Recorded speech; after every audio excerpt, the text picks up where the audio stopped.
कल रात की ये घटना ने मेरी ज़िंदगी के कई पहलुओं को झकझोर कर रख दिया। ये एक ऐसी घटना थी जिसने न सिर्फ मेरे दिल को गहराई से छुआ, बल्कि मुझे यह एहसास दिलाया कि हमारे रिश्तों की अहमियत क्या होती है, खासकर उन रिश्तों की जो हमें जीवन में सबसे ज़्यादा संबल और सुरक्षा प्रदान करते हैं। करीब 7 बजे का समय था जब मेरे मोबाइल पर अचानक एक कॉल आई।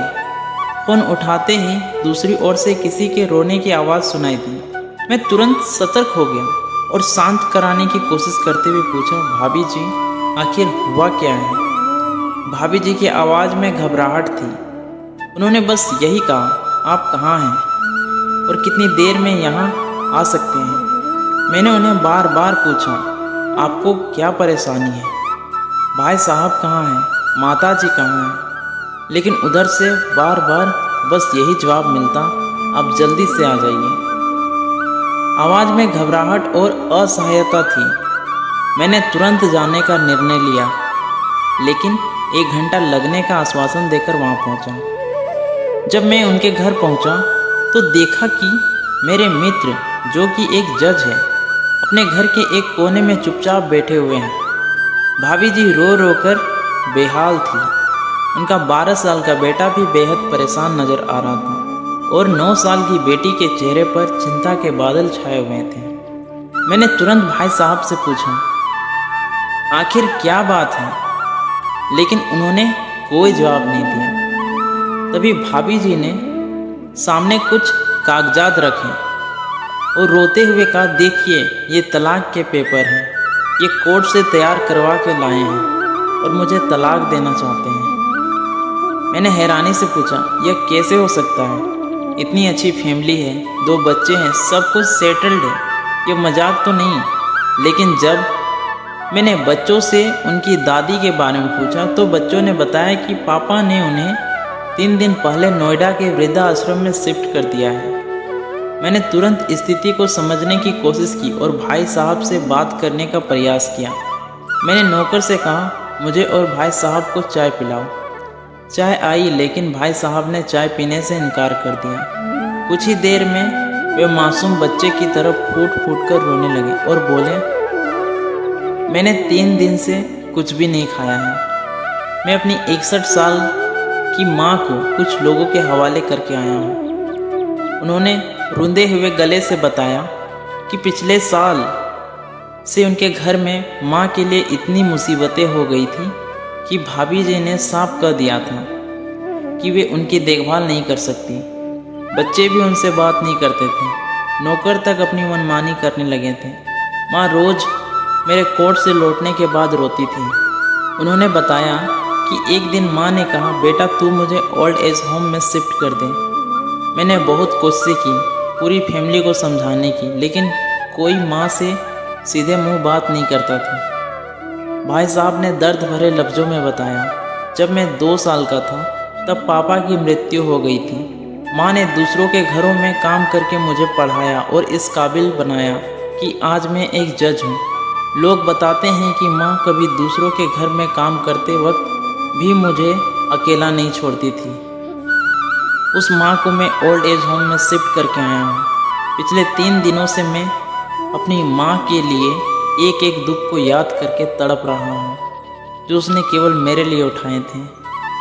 उन्होंने और भी बहुत कुछ बताया, जिसमें माँ का संघर्ष, उसका त्याग और उसकी असीमित ममता शामिल थी। भाई साहब की बातों ने मुझे गहराई में झकझोर दिया।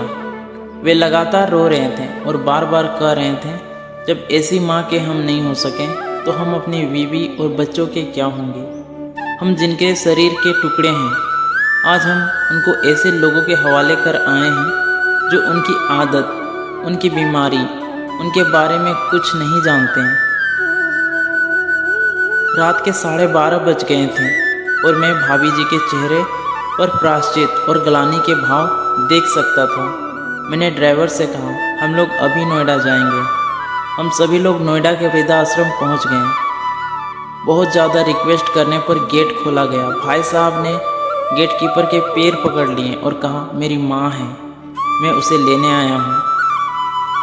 गेटकीपर ने पूछा, आप क्या करते हैं साहब? भाई साहब ने जवाब दिया, मैं एक जज हूँ। गेटकीपर ने कहा, जहाँ सारे सबूत सामने हैं तब तो आप अपनी माँ के साथ न्याय नहीं कर पाए, औरों के साथ क्या न्याय करते होंगे साहब? ये सुनकर हमारे दिल में और भी दर्द भर गया।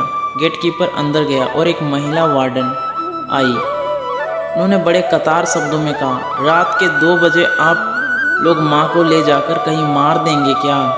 तो मैं अपने ईश्वर को क्या जवाब दूंगी? मैंने सिस्टर को विश्वास दिलाया कि हम लोग बहुत बड़े पश्चाताप में जी रहे हैं। अंततः वो हमें माँ के कमरे में ले गई।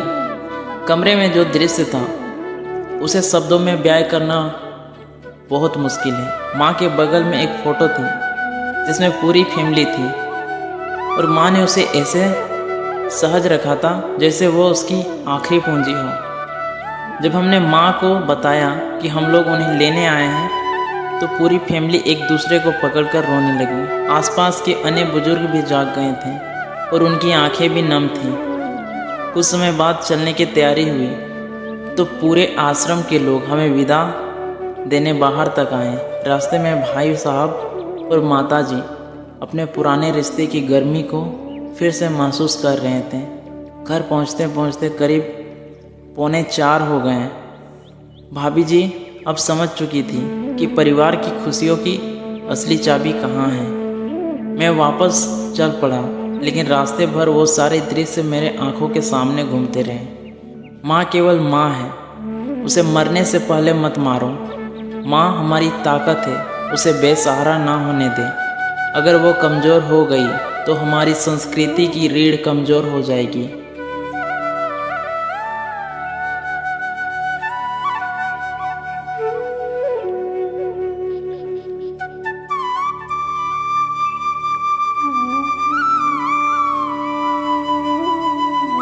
अगर आपके परिचित किसी परिवार में ऐसी कोई समस्या हो तो उन्हें यह ज़रूर समझाइए, ज़रूर सुनाइए, बात को प्रभावी ढंग से समझाइए। कुछ भी करें लेकिन हमारी जननी को बेसहारा और बेघर ना होने दें। अगर माँ की आंखों से आंसू गिर गए तो ये कर्ज कई जन्मों तक रहेगा। यकीन मानिए, सब कुछ होगा आपके पास, पर सुकून नहीं होगा। सुकून केवल माँ के आंचल में होता है। उस आंचल को बिखरने मत देना। दोस्तों, इस मार्मिक दास्तान को खुद भी सुनिए और अपने बच्चों को भी सुनाइए ताकि कभी भी पश्चाताप ना करना पड़े। धन्यवाद।